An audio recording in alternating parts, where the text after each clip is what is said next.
ஸ்தோத்திரம். நான் திருவச்சூர்லேருந்து வருகிறேன். என் பேர் மேரி. என்னுடைய சிறிய மகன் மெக்கானிக் இன்ஜினியர் படிக்கிறான். ஐயாண்ட ப்ரேயர் பண்ணேன். ஐயா ஃபைனல் காலேஜ் என் பையன்னு சொன்னேன்.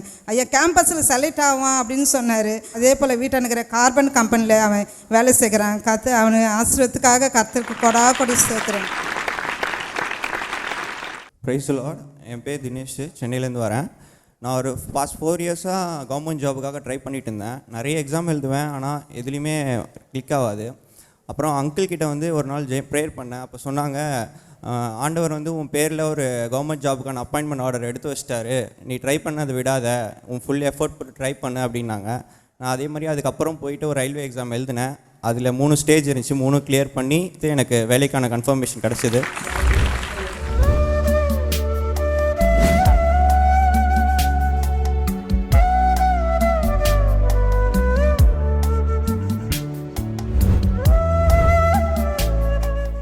கிறிஸ்துவுக்குள் மிகவும் பிரியமான எனதருமை சகோதர சகோதரிகளே, நம்மை சிருஷ்டித்தவரும் நம்மை உண்டாக்கினவரும் நம்மை ஒருபோதும் மறந்து போகாதவருமாகிய இயேசு கிறிஸ்து இணையற்ற நாமத்தினால உங்கள் எல்லாரையும் வாழ்த்தி ஆசீர்வதிக்கிறேன். அல்லேலூயா. எல்லாரும் சந்தோஷமா இருக்கீங்களா? என் வேதம் சொல்லுகிறது, வருத்தப்பட்டு பாரம் சுமக்கிற தேவனுடைய பிள்ளைகளே, நீங்கள் எல்லாரும் என்னண்டையிலே வாருங்கள், நான் உங்களுக்கு இளைப்பாறுதலை தருவேன். இந்த நாளிலும் ஆண்டவருடைய பாதப்படியில் அமர்ந்து, ஆண்டவரே என் பிள்ளைகளுக்கு என்ன மங்கள வார்த்தை சொல்ல விரும்புகிறேன், என் பிள்ளைகளோடு ஆண்டவர் பேச விரும்புகிற காரியம் என்ன? ஜெபத்திலே தரித்திருந்த பொழுது கர்த்தர் நமக்காக கொடுத்த மங்கள வார்த்தை சங்கீதம் 118, 22, 23 ஆகிய வசனங்கள். எடுத்து வாசிப்போமா? வீடு கட்டுகிறவர்கள் ஆகாது என்று தள்ளின கல்லே மூலைக்கு தலைக்கல்லாயிற்று. அது கர்த்தராலே ஆயிற்று. அது நம்முடைய கண்களுக்கு ஆச்சரியமாயிருக்கிறது. இந்த நாள் செய்தியின் தலைப்பு, ஆச்சரியமானவைகளை காண்பாய். சாதாரண காரியங்களைத்தான் நீங்கள் எதிர்பார்த்து வந்திருக்கிறீர்கள். ஆனால் ஆண்டவர் இன்றைக்கு பிறகு ஆச்சரியமானவைகளை காண பண்ண போகிறார். அது எல்லாருடைய கண்களுக்கு ஆச்சரியமாக இருக்க போகிறது. நீங்கள் நினைத்ததற்கும் வேண்டிக் கொண்டதற்கும் மிகவும் அதிகமாய் செய்கிற தேவனை நீங்கள் தேடி வந்திருக்கிறீர்கள். மனுஷனிடத்தில் நீங்கள் போய் உதவி கேட்டால் அவன் கிள்ளி தான் கொடுப்பான். ஆனால் ஆண்டவரிடத்தில் போய் நின்னீங்கன்னா ஆண்டவர் அள்ளி கொடுப்பார். அது எல்லாருக்கும் ஆச்சரியமாக இருக்கும். மனிதனுக்கும் ஆண்டவருக்கும் உள்ள வித்தியாசமே அதுதான். நம்முடைய ஆண்டவர் தயாள பிரபு, தாராளமாய் கொடுக்கிற ஆண்டவர். சில நேரங்களில் அவர் கொஞ்சம் கொடுக்கறத டிலே பண்ணுவார். எதுக்கு தெரியுமா? அந்த டிலே தான் ஆண்டவர் கொடுக்கிறத நீங்கள் லேட்டாக பெற்றுக்கொள்ளும் பொழுது ரொம்ப சந்தோஷமாக ஏற்றுக்கொள்வதற்கும் அதற்கான வேல்யூவை மதித்து நீங்கள் அதன் பிறகு அதை தக்க வைத்து கொள்வதற்கும் அது ஏதுவாக இருக்கும். அதனால தான் சில நேரங்களில் கர்த்தர் கொஞ்சம் டிலே பண்ணுறார். ஆனால் டிலே பண்ணாலும் ரைட் டைமில் வருவார், கரெக்டாக செய்துட்டு போயிட்டே இருப்பார். எந்த விளம்பரமும் தேட மாட்டார், எந்த பந்தாவும் இருக்காது. பந்தாவா வந்து செய்துட்டு போகிறவரெல்லாம் நம்ம ஆண்டவர் அல்ல. ஒரு காரியத்தை ஆண்டவர் இப்பொழுது உங்களோடு கூட பகிர்ந்து கொள்ள விரும்புகிறார். உங்களுக்கு தெரிஞ்சு உங்கள் முன்னால் ஆண்டவர் உங்களுக்காக செய்கிற காரியங்கள் ரொம்ப கம்மி. ஆனால் உங்களுக்கே தெரியாமல் திரைமறைவிலே, உங்களுக்கு மறைவிலே ஆண்டவர் உங்களுக்காக செய்கிற காரியங்கள் அநேகம். உங்களை அழிக்க எவ்வளவோ திட்டங்களை பிசாசானவன் போட்டான். எத்தனையோ உன் கூட இருக்கிறவங்க உன்னை குழி தோண்டி புதைக்கவும், உன்னை அழிக்கவும், உனக்கு விரோதமாக செயல்களையும் செய்தாங்க. ஆனால் அதெல்லாம் உனக்கு தெரியலை. உனக்கு தெரியாமலே ஆண்டவர் அவற்றை மறைவிலே அழித்து போட்டதுனால தான் இன்னைக்கு நீங்களும் நானும் உயிரோடு இருக்கிறோம். என் அன்பு தேவனுடைய பிள்ளைகளே, ஆண்டவர் உங்களுக்கு செய்யலைன்னு சொல்லி யாருமே சொல்ல முடியாது. இன்னைக்கு நீங்கள் உயிரோடு இருக்கிறதே ஆண்டவர் உங்களுக்கு கொடுத்திருக்கிற பெரிய கிருபை. பெரிய அழிவின் காலத்திலே நாம் ஓடிக்கொண்டிருக்கிறோம். என்ன வியாதி எந்த விதத்தில் வருது, எப்படி ஒரு மனுஷன் சாகுறான் தெரியவே மாட்டேங்குது. எப்படி வேலைக்கு போகிறவன் திரும்பி வர்றது, முன்னாடியெல்லாம் சரி சாயங்காலம் வந்துடுவார், இப்போ எல்லாம் போனவங்க திரும்பி வர்றதே ஆச்சரியமாக இருக்குது. இல்லைனா திரும்பி வராமல் அவங்கள போய் நம்ம ஹாஸ்பிட்டலில் பார்க்குற நிலைமையில் இருக்குது. என் அன்பு தேவனுடைய பிள்ளைகளை, இப்படிப்பட்ட சூழ்நிலைகளில் இருக்கிற இந்த காலகட்டத்தில் நம்ம இன்றைக்கி உயிரோடு இருக்கிறேன்னா அதுக்கு முதல்ல ஆண்டவருக்கு நன்றி சொல்லணும். அந்த உயிரோடு இருந்தால் மீதி எல்லாத்தையும் ஆண்டவர் தருவார். ஆனால் உயிர் போயிடுச்சுன்னா அதுக்கப்புறம் ஒன்றுமே பண்ண முடியாது. எனவே இன்றைக்கு எனக்கு ஆண்டவர் என்ன செய்தார் அப்படின்ற ஒரு கேள்வியை உங்ககிட்ட இருந்து நீங்கள் எடுத்துடணும். அதை எடுத்து போடுற நிறைய பேருங்க அந்த மனநிலையில் இருக்கிறீங்க. அப்படி எனக்கு ஆண்டவர் என்ன செய்துட்டார், சொல்கிற அளவுக்கு ஒன்றும் பெருசாக இல்லையே, நான் என்ன வாடகை வீட்டில் தான் இன்னும் இருக்கிறேன், இன்னும் கடனில் தான் இருக்கிறேன், இன்னும் இந்த தீராத வியாதியில் தான் இருக்கிறேன், அப்படி எனக்கு என்ன பெருசாக என்ன செய்துட்டார், எனக்கு ஒன்றும் செய்த மாதிரி தெரியலை அப்படின்னு நீங்கள் நினைக்கிறீங்க. அதான் சொல்கிறேன், நம்ம ஆண்டவர் செய்கிறதை எல்லாம் சொல்லிட்டு செய்கிறவர் அல்ல. சொல்லாமலே உங்கள் பின்னணியில் முதல்ல உங்களை பாதுகாக்கிறதுக்காக தேவதூதர்களை நியமித்திருக்கிறார். உங்களுக்கு விரோதமாய் உருவாக்கப்பட்ட ஆயுதங்களை அவர் பின்னாலே இருந்து அழித்து கொண்டிருக்கிறார்.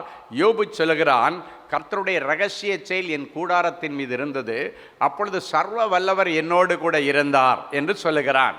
என் அன்பு தேவனுடைய பிள்ளைகளே, யோபுனுடைய கூடாரத்தில் ஏன் ஆண்டவர் ரகசியமாய் கிரியை செய்து கொண்டிருந்தார்? அவருடைய இரகசிய செயல் ஏன் அவனுடைய வீட்டுக்கு பின்னணியில் இருந்ததுன்னா, அவனுக்கு விரோதமாக அவனுடைய வளர்ச்சியை பார்த்து பொறாமைப்படுகிறவர்கள் ரகசியமாக இவனுக்கு விரோத சில காரியங்களை செய்துட்டு இருந்தாங்க. அதனால தான் ரகசியமாய் செய்யப்படுகிறவைகளை ரகசியமாகவே இருந்து ஆண்டவர் அவரை அழித்து கொண்டு தேவனுடைய பிள்ளைகளுக்கு பின்னால் இருந்தவங்களை பாதுகாக்கிறார். இன்றைக்கி நீங்கள் பார்த்தீங்கன்னா நம்ம தூங்கும் பொழுது நம்ம நிம்மதியாக தூங்குகிறோம். ஏன் நம்ம நிம்மதியாக தூங்குறோம் தெரியுமா? ஆண்டவர் கண் விழித்து பாதுகாத்து கொண்டிருக்கிறார். உன்னை காக்கிறவர் உறங்குவதும் இல்லை, தூங்குவதும் இல்லை. உங்களை பாதுகாக்கும்படிக்கு அவர் தூங்காமல் முழிச்சிருந்து உங்களை பாதுகாக்கிறார். உங்கள் அருகாமையில் அவர் இருக்கிறார் என்பதை நீங்கள் மறந்துடவே கூடாது. எனவே தான் ஆண்டவர் சொன்னார், உன் வலது பக்கத்தில் 1000 உன் இடது பக்கத்தில் 10,000 பேர் விழுந்தாலும் அதை உன் கண்களால் கண்டு துன்மார்க்கருக்கு வரும் கேடுகளை காண்கிறாயே தவிர அவைகள் ஒன்றும் உன்னை சேதப்படுத்துவதில்லை. இன்றைக்கி ஆண்டவர் சொல்கிறார், உனக்கு விரோதமாக நிறைய பேர் எனக்கு அவன் மந்திரவாதம் பண்ணிட்டானோ, இவன் மந்திரவாதம் பண்ணிட்டானோ, இவன் செய்வனை செய்துட்டாலோ, அவன் செய்தனை செய்துட்டாலோ, பலிபீடத்தில் நின்று சொல்கிறார், அவைகள் ஒன்றும் உங்களை சேதப்படுத்துவதில்லை. அவைகள் ஒரு வழியாய் வந்தவைகள் 7 வழியாய் ஓடிப்போகும். உனக்கு விரோதமாய் ஒரு வழியாய் வருகிறவர்கள் 7 வழியாய் ஓடிப்போவார்களே தவிர அவர்கள் ஒன்றும் உன்னை சேதப்படுத்துவதில்லை. ஹல்லேலூயா! என் அன்பு தேவனுடைய பிள்ளை, அந்த நம்பிக்கை நமக்கு இருக்கணும். ஆண்டவருக்கு தெரியாமல் எனக்கு எதுவுமே நடக்காது. ஆண்டவர் உன்னை அனுமதிக்கிறாருன்னா அதன் மூலமாக ஏதோ ஒரு படிப்பினை எனக்கு கொடுக்க விரும்புகிறார். அதன் மூலமாக ஏதோ ஒரு பின்காலத்தில் எனக்கு ஒரு நல்ல அனுபவத்தை கொடுக்க விரும்புகிறார் என்று அதை நல்ல கோணத்தில் எடுத்துக்கணுமே தவிர, ஒரு நாள் ஆண்டவர் மேலே கோவிச்சிட்டு சர்ச்சுக்கு போகிறத நிறுத்துறதோ, மீட்டிங் வரதை நிறுத்துறதோ, இதெல்லாத்தையும் தேவனுடைய பிள்ளைகள் தவிர்த்து விடணும். அதெல்லாம் சின்ன பிள்ளைத்தனம் மாதிரி இருக்குது. கொடுத்தா மட்டும் நல்லது, கொடுக்கலன்னா கெட்டதுன்ற மாதிரி சின்ன பிள்ளைத்தனமாக நம்ம இருக்கக்கூடாது. நம்முடைய ஆண்டவர் முதிர்ச்சியான ஆண்டவர். நம்முடைய ஆண்டவருடைய பிள்ளைகளாகிய நீங்கள் முதிர்ச்சியுள்ளவர்களாக இருக்கணும். நல்ல மெச்சுவர்டு பீப்புள்ஸாக நீங்கள் இருக்கணும். அப்போ தான் பிசாசு உங்களை நெருங்க முடியாது, பிசாசு உங்களை வஞ்சிக்க முடியாது. ஒரு நாளும் தேவனுடைய பிள்ளைகள் டிப்ரெஷனில் போயிடக்கூடாது. இங்கே அநேக பிள்ளைகள் டிப்ரெஷனில் இருக்கிறவங்க வந்திருக்கிறீங்க. எனக்கு இதெல்லாம் நடக்கலை, எனக்கு ஒன்றுமே நடக்கலை, எனக்கு இவ்வளோ வயசாச்சு, இன்னும் கல்யாணம் நடக்கலை, இவ்வளோ படித்து முடித்து இத்தனை வருஷம் ஆச்சு, இன்னும் வேலை கிடைக்கல, இவ்வளோ நாள் ஆச்சு, இன்னும் எனக்கு ஒரு கற்பத்தின் கனி கிடைக்கல, இத்தனை வருஷமாக நான் சென்னையில் இருக்கிறேன், எனக்கு ஒரு சொந்த வீடு கிடைக்கல. இதெல்லாம் நிறைய பேருடைய இருதயத்தில் கொஞ்சம் கொஞ்சமாக சோர்வுகளை கொண்டு வந்து அவர்களை டிப்ரெஷனுக்கு நேராக மூவ் பண்ணிகிட்டே போகுது. சிரிச்சுக்கிட்டு இருந்த அவருடைய முகங்கள் இப்போ எல்லாம் ரொம்ப சீரியஸ் ஆகிடுச்சு. அந்த நிலைமை இன்றைக்கி மாறணும். உங்கள் முகத்தை கண்ணாடியில் பார்த்துட்டு பாருங்கள். நீங்கள் முன்னால் எவ்வளோ சிரிச்சிட்டு கலகலப்பாக இருந்தீங்க, இப்போ அந்த சிரிப்பு எங்கே போச்சு? அந்த சிரிப்பை இன்றைக்கி பறி கொடுத்துட்டு நிற்கிறீங்க, அந்த சந்தோஷத்தை பறி கொடுத்துட்டு இருக்கிறீங்க. காரணம் என்ன தெரியுமா? அந்த சிரிப்பை பறிச்சவன் பிசாசானவன்.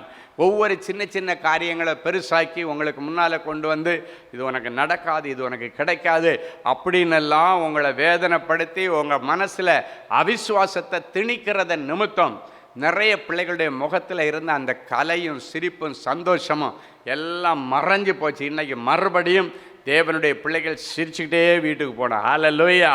சந்தோஷமாக நீங்கள் வீட்டுக்கு போன உங்கள் முகத்தில் எப்பொழுதும் ஒரு சந்தோஷம் காணப்படணும். அந்த சந்தோஷத்தை பார்த்து பிசாசு வெட்கப்படணும். ஹல்லேலூயா! வேதம் சொல்லுகிறது, நீ என் பார்வைக்கு அருமையானபடியினால் கனம் பெற்றாய், காரணம் நான் உன்னை சிநேகித்தேன். அப்படின்னா ஆண்டவருடைய பார்வைக்கு நீங்கள் அருமையானவங்க. அடுத்தவங்க உங்களை எப்படி பார்க்குறாங்க, எப்படி நடத்துகிறாங்க, எப்படி கீழ்த்தரமான்னு பேசுகிறாங்க அப்படின்றதையெல்லாம் இன்றைக்கி தூக்கி போடுறாங்க. ஏன்னா அப்படி அவங்க பேசுனாங்கன்னா நீ மூலக்கெல்லாம் மாற போகிறேன்னு அர்த்தம். எல்லாரும் உன்னை ஒதுக்குறாங்கன்னா நீ தலைக்கு மூலக்கெல்லாம் நிற்க போகிறேன்னு அர்த்தம். உன் குடும்பத்தில் நீ தான் முதல் இடத்துல வரப்போகிறேன்னு அர்த்தம். ஏன்னா இந்த ஒதுக்குறவங்களை யாரெல்லாம் ஒதுக்கப்படுகிறார்களோ அவர்களை ஆண்டவருக்கு பிடிக்கும், ஒதுக்குறவங்கள பிடிக்காது. யாரெல்லாம் ஒதுக்குனாங்களோ அவங்கள ஆண்டவருக்கு பிடிக்காது, ஒதுக்கப்பட்ட உன்னை ஆண்டவருக்கு பிடிக்கும். அப்படின்னா நீ ஒருத்தங்களை ஒதுக்குறேன்னா ஒன்று ஆண்டவருக்கு பிடிக்காது, ஒன்னால் யார் ஒதுக்கப்பட்டாங்களோ அவங்கள தான் ஆண்டவருக்கு பிடிக்கும். அதான் இன்னைக்கு மங்கள வார்த்தை. வீடு கட்டுகிறவர்கள் இது ஆகாது, இது தேராது, இது இந்த இடத்துல ஃபிட் ஆகாது அப்படின்னு சொல்லிட்டு ஒரு கல்லை எடுத்து பார்த்துட்டு அதை கெட்டு அந்த இடத்துல அந்த அந்த வாலில் வைக்கிறதுக்கு பதிலாக இது தேராதுன்னு சொல்லி தூக்கி போடுவாங்க தெரியுமா? அதுதான் கடைசியாக கட்டி முடித்ததுக்கப்புறம் மூலக்கல்லாக அஸ்திபாரக்கல்லாக ஒரு கல்லை வைக்கணும். அப்போ பார்ப்பாங்க இதுக்கு எந்த அஸ்திபார கல்லை பார்க்குறதுன்னு போது அவனுடைய பார்வை இவன் ஒதுக்கி போட்டான் தெரியுமா, அந்த கல் மேலே தான் விழும். அந்த கல்லை தான் தூக்கி அஸ்திபார கல்லாக வைப்பான், அதுதான் மூளை கல்லாய் நிற்கும். என் அன்பு தேவனுடைய பிள்ளைகளே, அதே போல் யாரெல்லாம் உங்களை ஒதுக்குனாங்களோ அவங்க இனி ஒன்று அஸ்திபார கல்லாக பார்க்க போகிறாங்க. அதுக்கு வேதத்தில் ஒரு அழகான உதாரணம் வைக்கப்பட்டிருக்கிறது. எப்தா என்கிற ஒரு தேவ மனிதன். அந்த எப்தாவுடைய பிறப்பு கீழ்த்தரமான பிறப்பு. ஏன்னா எப்தாவுடைய அப்பா ஒரு நல்ல கௌரவமான குடும்பத்தில் பிறந்தவன். எப்தாவுடைய தாயார் தவறான பாவ வழியிலே நடக்கிறவள். அப்போ பைபிளில் அதுக்கு பரஸ்திரி அப்படின்னு போட்டிருக்கு. அப்படின்னா தவறான உறவுகளிலே சிக்கி ஓடிக்கொண்டிருக்கிற ஒரு தவறான பெண்மணி. அந்த தவறான பெண்மணிக்கும் ஒரு நல்ல குடும்பத்தில் ஒருத்தனுக்கும் பிறந்தது தான் இந்த எப்தா. இதில் இந்த பிள்ளை என்ன தப்பு பண்ணிச்சு? பிள்ளைக்கு ஒன்றுமே தெரியாது. தப்பு பண்ண தகப்பன் தாய். ஆனால் இந்த பிள்ளை எந்த தப்பும் பண்ணலை. எனவே இந்த பிள்ளையின் மேல் கர்த்தர் கவனமாக இருந்தார். உலகத்தாருடைய பார்வைக்கு இந்த பிள்ளையுடைய பிறப்பு அற்பமாகவும் ஏளனமாகவும் இருந்தது. சரி, இந்த குழந்தை பிறந்த உடனே இந்த தகப்பனார் என்ன பண்ணுறாரு, அவ தப்பானவ, இவ கூட விட்டால் இந்த பிள்ளை கெட்டு போயிடுன்னு சொல்லி ஏதோ ஒரு அற்ப ஆசையில் இந்த பிள்ளையை கூட்டுட்டு தன்னுடைய வீட்டுக்கு கொண்டு வந்துட்டான். இங்கே பார்த்தா ஏற்கனவே அவருக்கு மனைவி இருக்கிறாங்க, பிள்ளைங்க இருக்கிறாங்க. இவருடைய ஒரிஜினல் மனைவிக்கு பிறந்த பிள்ளைங்க எல்லாம் இருக்கிறாங்க. இந்த பையன், குட்டி பையன் கொஞ்சம் வளர்ந்து வர்றான். இப்போ அந்த குடும்பத்தில் உள்ள எல்லாரையும் இவனை அற்பமாக பேசுகிறாங்க, அற்பமாக நடத்துகிறாங்க. ஒரு ஸ்டேஜ் வந்த உடனே என்ன தெரியுமா பண்ணாங்க, இந்த குடும்பத்தில் உள்ள பெரிய மனுஷங்க எல்லாம், பைபிளில் மூப்பர்கள் என்று சொல்லப்பட்டிருக்கு. அப்படின்னா குடும்பத்தில் உள்ள எல்லா பெரிய மனுஷனும் சேர்ந்து எங்கள் தகப்பனுடைய பேர் கிளையாத். இந்த கிளையாத் ஏதோ ஒரு தப்பு பண்ணதுக்காக வேண்டி இவனை தூக்கி நம்ம இங்கே வைக்க வேண்டிய அவசியம் இல்லை, ஏதோ ஒரு தப்பு நடந்துச்சு, அதுக்காக வேண்டி அவனை எப்படி வீட்டில் வச்சுருக்கிறதுன்னு சொல்லி எல்லாரும் சேர்ந்து இவனை வீட்டை விட்டு வெளியே துரத்துனாங்க, தள்ளி போட்டாங்க. நான் இந்த எப்தாவை பற்றி பேசும் பொழுதெல்லாம் ஒரு வார்த்தையை சொல்லுவேன், அவன் துரத்தப்பட்ட எப்தா. ஏன்னா நான் சொல்கிற வார்த்தை இல்லை, பைபிளில் அவன் துரத்தப்பட்டான் என்று சொல்லப்பட்டிருக்கு. வீட்டை விட்டு துரத்தப்பட்டான். அவங்க அப்பாவுக்கு நல்லா தெரியும் அவங்க அம்மா எங்கே இருக்காங்கன்னு இவனுக்கு தெரியாது. இவங்க அப்பாவை தவிர வேறு எந்த சொந்த பந்தங்களே இவனுக்கு தெரியாது. ஏன்னா தாயினுடைய சொந்த பந்தங்கள் தெரிஞ்சாதான் அங்கேயாவது போய் அடைக்கலம் போக முடியும். எங்கே போகிறதுன்னு தெரியாமல் வீட்டை விட்டு துரத்தின உடனே அழுதுகிட்டே வெளியே வர்றான். ஆனால் ஆண்டவர் அவனை கண்ணோக்கி பார்த்தார். ஆகாதுன்னு தள்ளின அந்த எப்தாவை கர்த்தர் தன்வசமாய் சேர்த்து கொண்டார். அவனை உருவாக்கினார். ஒரு பெரிய பராக்கிரமசாலியாக, வில் வீரனாக, ஒரு யுத்த மனுஷனாக கர்த்தர் அவனை உருவாக்கினார். மனுஷன் உன்னை புறக்கணித்து தள்ளலாங்க, ஆண்டவர் புறக்கணிக்க மாட்டார். அதை நீங்கள் தெரிஞ்சுக்கணும். ஈவன்தோ அவனுடைய பிறப்பு தவறான பிறப்பாக இருந்தாலும் இந்த உலகத்தில் பிறந்துட்டான், இவனை நான் ஆசீர்வதிச்சு தான் ஆகணும், இவனுக்கு நான் ஆகாரம் கொடுத்து தான் ஆகணும். அவனுடைய பிறப்பு முக்கியம் அல்ல, இவன் முக்கியம் என்பது தான் ஆண்டவருக்கு கண்களுக்கு முன்பாக நிற்கும். அவனுடைய பிறப்பு எப்படிப்பட்டது இல்லை, இப்போ இவன் ஒரு மனுஷன், இவனுக்குள்ள ஒரு உயிர் இருக்கு, இவனுக்கும் தன்மானம் இருக்கிறது, இவனுக்கும் வாழ்வு இருக்கிறது. ஆண்டவர் அவனுடைய பிறப்பின் பேக்ரவுண்டை வைத்து ஆசீர்வதிக்கிறவர் அல்ல. என் அன்பு தேவனுடைய பிள்ளை அழகாக உருவாக்கினார். உருவாக்கி அவனை ஒரு பெரிய யுத்த வீரனா, பராக்கிரமசாலியாக மாற்றும் பொழுது இந்த எப்தாவுடைய பேர் ஊரெல்லாம் பரவி போகுது. இந்த நேரத்தில் தான் யார் இவனை வீட்டை விட்டு துரத்துனாங்களோ அந்த குடும்பத்தார் இவனை தேடி வர்றாங்க. பைபிளில் சொல்லப்பட்டிருக்கிறதெல்லாம் ஆகாதென்று தள்ளின கற்களே மூளைக்கு தலைக்கல்லாயிற்று. அது கர்த்தராலே ஆயிற்று. அது மனுஷனால் ஆகிறது இல்லைங்கள, கர்த்தராலே ஆயிற்று. அது நம்முடைய கண்களுக்கு ஆச்சரியமாயிற்று. இப்ப பாருங்க, இவனை துரத்தி வெளியே போட்டுட்டாங்க. இப்ப ஆண்டவர் அவனை ஆசீர்வதிச்சு அவனை பெரிய ஆள் ஆக்கின உடனே கர்த்தராலே அவன் ஒரு பெரிய பராக்கிரமசாலியாய் மாறுகிறான். இப்ப எல்லாருடைய கண்களுக்கு அவன் ஆச்சரியமாய் பார்க்கப்படுகிறான். துரத்துறவங்க எல்லாம் இவனை குறித்து என்ன கேள்விப்படுறாங்க? ஐயோ, எப்தாவா, அவன் பெரிய பராக்கிரமசாலி, ரொம்ப ஃபேமஸ் ஆனவன், அவனை மாதிரி தைரியசாலி ஒருத்தனை இல்லை, அவன் கிட்ட ஒருத்தனை நிற்க முடியாது. இந்த செய்திகள் எல்லாம் என்னுடைய குடும்பத்தாருக்கு தெரிகிறது. யார்? அவங்க அப்பா குடும்பத்தில் உள்ளவங்களுக்கு.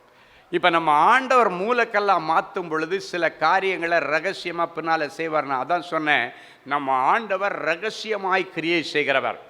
ஆண்டவருக்கு இந்த குடும்பத்தில் இவனை தலை மேலே உட்கார வச்சு அவங்க கொண்டாடணும்னு இவங்களுக்கு ஆண்டவருடைய திட்டம். அப்போ ஆண்டவர் தான் ஒரு காரியத்தை பிளான் பண்ணுறாரு. இவர்களுக்கு விரோதமாக ஒரு இனத்தார் அம்மோன் புத்திரரை ஆண்டவர் எழுப்பி விடுறார். இந்த அம்மோன் புத்திரர்கள் இவங்க எல்லாம் சேர்ந்து யூதா குடும்பத்திற்கு நேராக, இந்த எப்தாவுடைய குடும்பத்திற்கு நேராக சண்டைக்கு வர்றாங்க. சண்டைக்கு வந்த உடனே அவங்க அம்மோன் புத்திரர்கள்னால் பயங்கர கொடுமையானவர்கள், கொடூரமானவர்கள், யுத்தத்தில் ரொம்ப பயிற்றுவிக்கப்பட்டவர்கள், யுத்த வீரர்கள் நிறைய பேர் இருக்காங்க. இந்த அம்மோன் புத்திரர்கள் இவர்களுக்கு விரோதமாக எதிர்த்து வந்த உடனே இவங்கெல்லாம் ஆடி போயிட்டாங்க. ஐயோ, நம்ம செத்தோம், இவங்க கூட போய் சண்டை போட்டோன்னா நம்ம குடும்பமே க்ளோஸ் ஆச்சு. இப்போ தான் இவங்க கண்களுக்கு முன்னால் படுகிறான். எதுக்கு நம்ம இந்த எப்தாவை வச்சுட்டு நம்ம எதுக்கு பயப்படணும், அவன் நம்ம குடும்பக்காரன் தானேன்னு சொல்லி ஒரு அழகான வசனத்தை வாசிங்க. நியாயாதிபதிகள் 11ஆம் அதிகாரம் 6-7 சொல்லுகிறது. அவர்கள் எப்தாவை நோக்கி, நீ வந்து அம்மோன் புத்திரரோடு யுத்தம் பண்ண எங்கள் சேனாதிபதியாக இருக்க வேண்டும் என்றார்கள். அதற்கு எப்தா கீலேயாத்தின் மூப்பரை பார்த்து, அவங்க குடும்பத்தில் உள்ள பெரிய மனுஷர்களை பார்த்து, நீங்கள் அல்லவா என்னை பகைத்து என் தகப்பன் வீட்டிலிருந்து என்னை துரத்தினவர்கள், இப்பொழுது உங்களுக்கு ஆபத்து நேரிடுகிற காலத்தில் மட்டும் நீங்கள் என்னிடத்தில் வருகிறது என்ன அப்படின்னு கேட்குறான். அப்படின்னா என்ன அர்த்தம் தெரியுமா? உங்களுக்கு கஷ்டம்னு வரும்போது இப்போ தான் நான் உங்கள் கண்ணுக்கு தெரிஞ்சேனா? நம்ம எல்லாம் அப்படி தான் கேட்போம். இப்போ உனக்கு கஷ்டம்னு தெரிஞ்ச உடனே இப்போ தான் என்ன உனக்கு கண்ணுக்கு தெரிஞ்சுதா? இவ்வளோ நாள் நான் இருக்கிற இடம் உனக்கு தெரியலையா? இவ்வளோ நாளும் நான் எப்படி இருக்கிறேன்னு உனக்கு புரியலையா? இன்னைக்கு தான் உனக்கு கண்ணு திறந்துதா அப்படின்னு நம்ம கேட்போம் பாருங்க. இதெல்லாம் பைபிளில் உள்ள ஸ்டைல். அவன் கேட்குறான், இப்போ தான் என்ன உங்களுக்கு கண்ணு தெரிஞ்சுதா? நீங்கள் தானே எங்கள் அப்பா வீட்டிலேருந்து என்னை துரத்தி விட்டுட்டீங்க, இப்போ எதுக்கு என்கிட்ட வந்துடுறீங்க? உங்களுக்கு கஷ்டம்னு உடனே என்கிட்ட வர்றீங்களா? அப்போ அவங்க சமாதானப்படுத்துகிறாங்க, இல்லைப்பா, நம்ம குடும்பத்திற்கு விரோதமாக இந்த விரோதி வந்திருக்கிறான், அதனால் நம்ம எல்லாரும் சேர்ந்து அவங்க கூட யுத்தம் பண்ணணும், இதுக்கு மேலே ஒன்றை நாங்கள் குடும்பத்தில் தலைவனாக வைக்க போகிறோன்றான். அதான் ஆகாதென்று தள்ளின கற்களை மூளைக்கல்லாய் வைக்கிற ஆண்டவர். அதே நியாயாதிபதிகள் 11:8 சொல்லுகிறது. அதற்கு கீலேயாத்தின் மூப்பர் எப்தாவை நோக்கி, நீ எங்களுடனே கூட வந்து அம்மோன் புத்திரரோடு யுத்தம் பண்ணி கீலேயாத்தின் குடிகளாகிய எங்கள் அனைவர் மேலும் தலைவனாயிருக்க வேண்டும், இதற்காக இப்பொழுது உம்மிடத்தில் வந்தோம் என்கிறார்கள். அப்படின்னா பைபிளில் வசனம் சரியாகுதா பார்த்தீங்களா? ஆகாதுன்னு தூக்கி எறிஞ்சது இப்போ தலைக்கு மூளைக்கல்ல. நீ தான் தலைவனாக இருக்கணும், மூளைக்கு தலைக்கல். எங்கள் குடும்பத்துக்கு இதுக்கு மேலே நீ தான் தலைவன், நாங்கள் எல்லாம் இல்லை, இவ்வளோ நாள் நாங்கள் பெரிய மனுஷனாக இருந்துட்டோம், நாங்கள் பெரிய மனுஷனாக இருந்து எங்கள் குடும்பத்துக்கு ஒரு பிரயோஜனமும் இல்லை, ஆனால் நீ இப்போ பெரிய மனுஷனா எங்கள் எல்லாருக்கும் மூப்பர்களுக்கும் தலைவனா. அழகாக சொல்கிறாங்க பாருங்க, எங்கள் அனைவர் மேலும் நீ தலைவனாக இருக்க வேண்டும் என்று உன்னை கூப்பிட்டு கன்வின்ஸ் பண்ணி கூப்பிட்டு போக வந்தேன்னு சொன்னான். அப்பொழுதுதான் அவன் போகிறான். அந்த அம்மோன் புத்திரரோடு அவன் யுத்தம் பண்ணி ஜெயிச்சு அந்த குடும்பத்தாருக்கு தலைவனாய் அவன் மாறினான். கீலேயாத்தின் குடும்பத்தில் இப்போ யார் ஹெட் அப்படின்னு பார்த்தீங்கன்னா, இந்த எப்தாவை கேட்காம அங்கே ஒன்றும் நடக்காது. எப்தாவிட்ட விசாரிக்காம எந்த ஒரு காரியத்தை யாரும் செய்ய மாட்டாங்க. அதான் சொன்னேன், ஆகாது என்று தள்ளப்பட்ட கற்களை மூளைக்கு தலைக்கல்லாய் மாற்றுகிற ஆண்டவர் உங்கள் வாழ்க்கையில், உங்கள் பிள்ளைகள் வாழ்க்கையில் நடக்க போகுது. அதனால தான் ஆண்டவர் இதை சொல்கிறாரு, இது கர்த்தராலே ஆயிற்று. ஆகாது தள்ளப்பட்ட கல் மூலக்கெல்லாம் மாறணுன்னா ஆண்டவர் மனசு வச்சாதான் அதை மாற்ற முடியும்.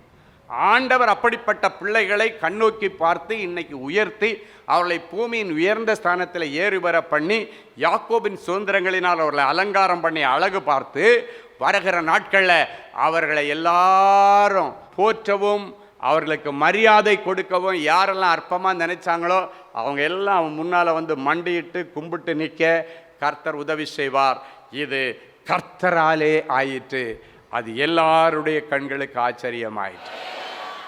கடந்ததை நினைக்கவும் வேண்டாம், பூர்வமானதை சிந்திக்கவும் வேண்டாம். இதோ புதிய காரியத்தை நான் உங்களுக்கு செய்கிறேன், அது இப்பொழுதே தோன்றும் என்கிற ஆண்டவருடைய வார்த்தைக்காய் உமக்கு நன்றி. வீடு கட்டுகிறவர்கள் ஆகாது என்று ஒதுக்கி தள்ளின கல்லே மூளைக்கு தலைக்கல்லாயிற்று என்று சொன்னீரே, அது கர்த்தராலே தலைக்கல்லாய் மாற்றப்பட்டது என்று சொன்னீரே, அது நம்முடைய கண்களுக்கு ஆச்சரியமாயிற்று என்று சொன்னீரே.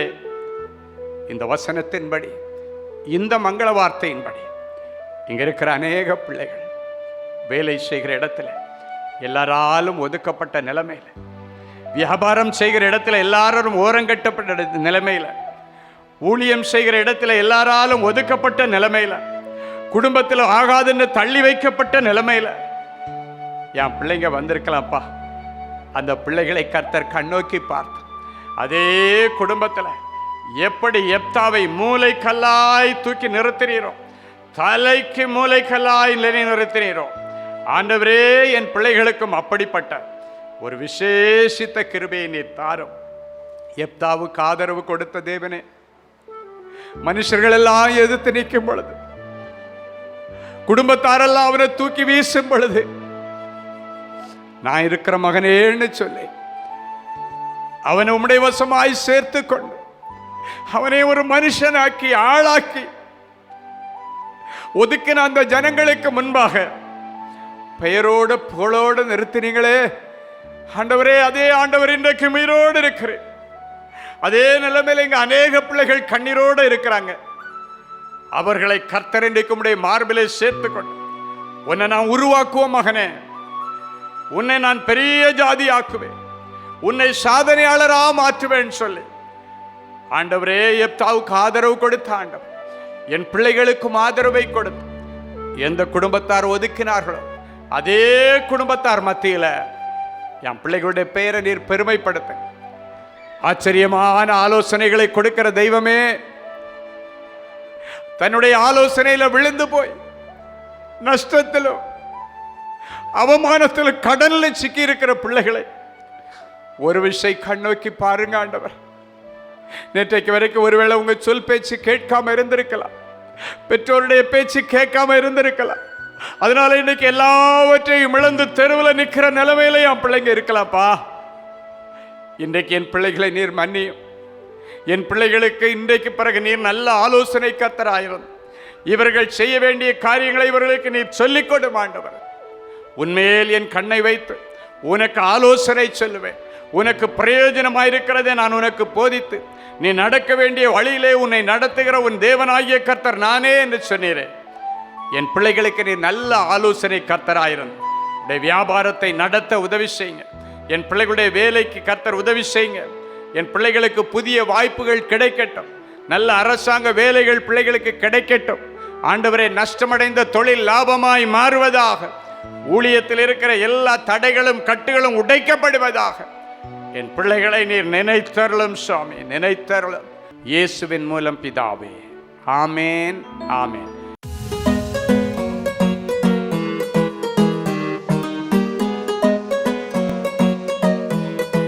தேவனை அன்பு ஊழியங்கள் நடத்தும் இஸ்ரேல் தேச புனித பயணம். அன்பானவர்களே, ஆண்டவராகிய இயேசு கிறிஸ்து பிறந்து வளர்ந்து ஊழியம் செய்து மரித்து அடக்கம் பண்ணப்பட்டு உயிரோடு எழுந்த புனித ஸ்தலங்களை கண்டு மகிழ இதோ ஓர் அரிய வாய்ப்பு. உங்கள் வாழ்நாள் கனவை நனவாக்க நமது அன்பு சகோதரர் சுவிசேஷகர் டி. ஸ்டீபன் அவர்களுடன் 11 நாட்கள்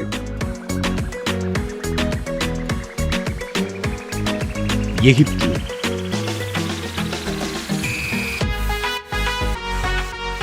யோர்தான், பாலஸ்தீனம், இஸ்ரேல் தேசங்களுக்கான புனித பயணம்.